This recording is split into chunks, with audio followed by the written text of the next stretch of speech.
Hi everybody, I'm Gabriella and this is how I made my high-altitude lemon meringue pie. I found the recipe for this pie off the website The Splendid Table. There was not a recipe for the crust included, so I found a separate recipe from the blog Mountain Mama Cooks. I'm not quite sure if this has become a tradition or just an odd coincidence, but for the past few years, my family has continued to make lemon desserts for our special occasions. Since the past Thanksgiving, Christmas, and birthday have consisted of the same lemon cheesecake recipe, I decided to switch things up for this holiday season. To begin, I am preheating the oven to 425 degrees Fahrenheit. Next, I am combining 1.5 cups of all-purpose flour, sifted just for fun, a half teaspoon of salt, 1 tablespoon of sugar, with a little extra just in case. Then I am cutting a 1/4 cup of cold butter and a 1/4 cup of vegetable shortening into smaller chunks.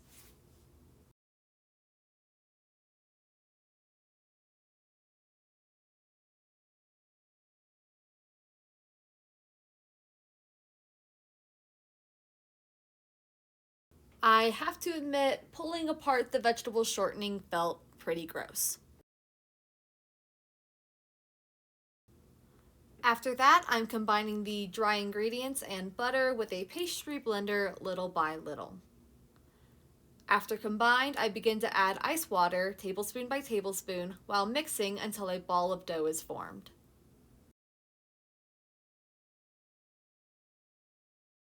It ended up taking 5 to 6 tablespoons of water until a ball was formed, but eventually we got there.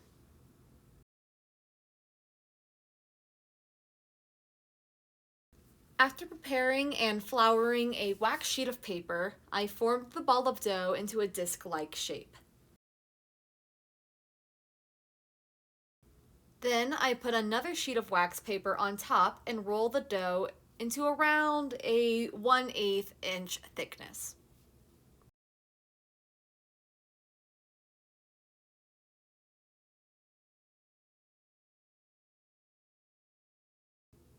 Finally, I remove the parchment and lay the dough over a pie plate, lightly pressing it to the bottom and sides of the dish. If I could go back in time, I would definitely try to make the dough more even all the way around, but you work with what you got. With some instruction from my mom, I fold over the dough along the edges to prepare for crimping.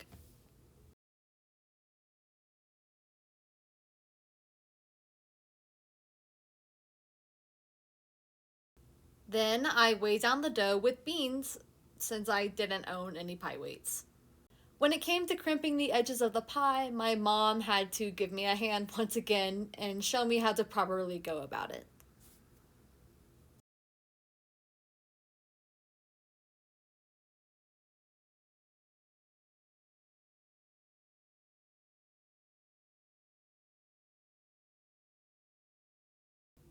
Next, I place the crust in the freezer for 20 minutes until it's nice and firm.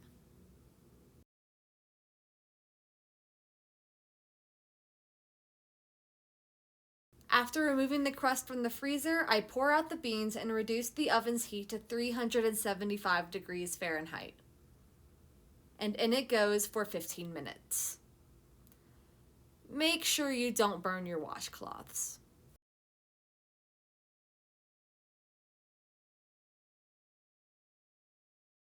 After removing the crust from the oven, I brush over it with an egg wash made from 2 eggs and whipping cream.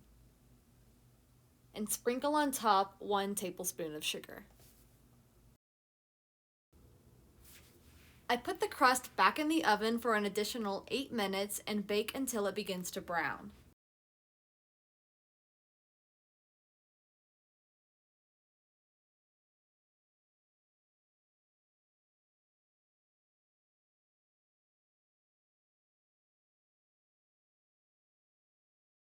And with that, the crust is complete and put aside for the next day when I create the filling.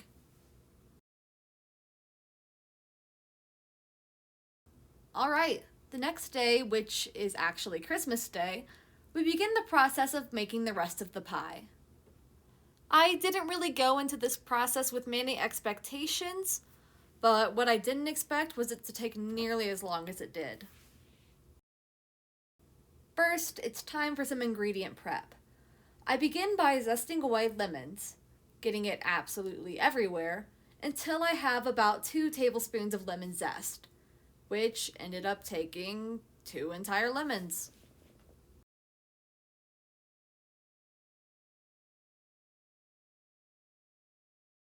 Then I cut 6 lemons in half to prepare them for squeezing. I have to admit, this was pretty satisfying.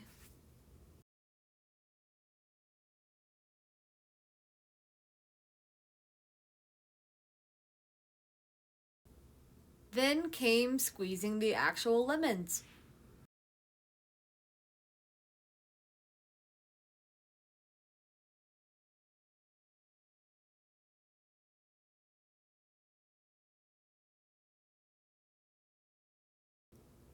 This proved to be much more of a challenge than I expected it to be. I definitely got a lot of juice everywhere, and, well, a few other things went wrong as well.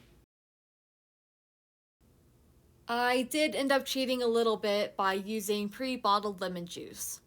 Hey, 1 cup of lemon juice is a lot. I then pour the juice into a strainer to get rid of any seeds or pulp, of which there were many. Next, I need to separate the egg yolks from their whites so that I have 8 yolks and 4 whites. I do this by initially pouring the yolk from one shell to the other, then using my hands to fully isolate the yolk.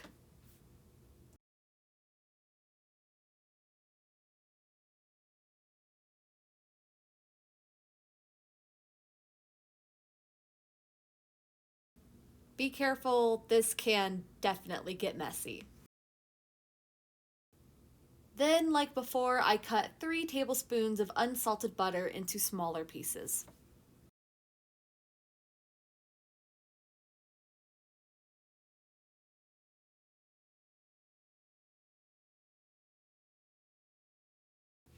Now to start combining. In a medium saucepan goes 1 1/4 cup sugar, 1 cup of lemon juice, half a cup of water, 1/4 cup of cornstarch, and 1/4 teaspoon salt. After whisking the ingredients together until the cornstarch is fully dissolved, I brought the mixture to a simmer over medium-high heat for about 5 minutes, or until the mixture thickens. I then whisk in the egg yolks, butter, and lemon zest. I continue to stir constantly until the mixture is thick enough to cover the back of a spoon. Now, this may look gross to a lot of people, at least it did for me. In order to make the filling smooth and consistent, I pour the entire mixture through a strainer into the pie crust. I say pour, but it was more like force. I ended up having to use a rubber spatula in order to get it all through. After scraping the rest of the filling into the crust and spreading it evenly with my spatula, I placed the pie into the freezer for 2 hours. In the meantime, I begin to make the meringue that will go on top. In another saucepan, I combine 1 cup of sugar and a half cup of water. Setting the stove to medium-high heat, I bring the mixture to a boil, cooking for 4 minutes, then setting aside. In a large bowl, I start to beat the egg whites with an electronic mixer, which turned into a very long time. When the mixture turned a tad frothy, I added half a teaspoon of cream of tartar and a pinch of salt.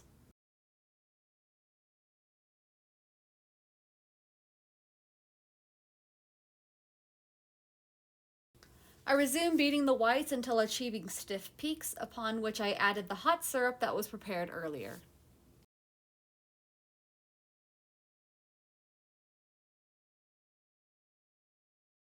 Finally, after adding half a teaspoon of vanilla extract, I continued to beat the whites until I was satisfied with the consistency of the meringue. I also added some lemon zest, just for fun. For decoration, I thinly sliced some of my extra lemons.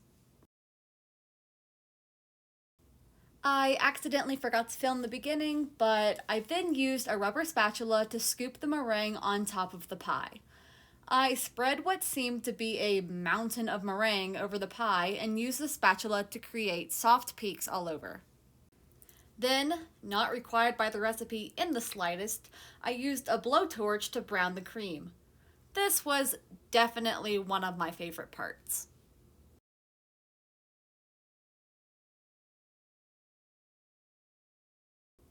Finally, I garnish with 4 lemon slices and some more zest, and with that, the pie is complete.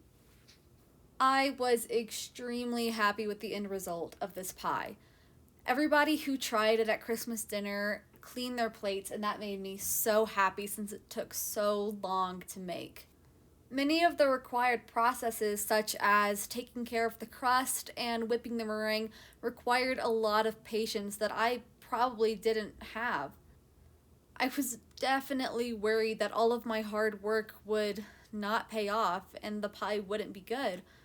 But I was pleasantly surprised, and we had a great pie for Christmas.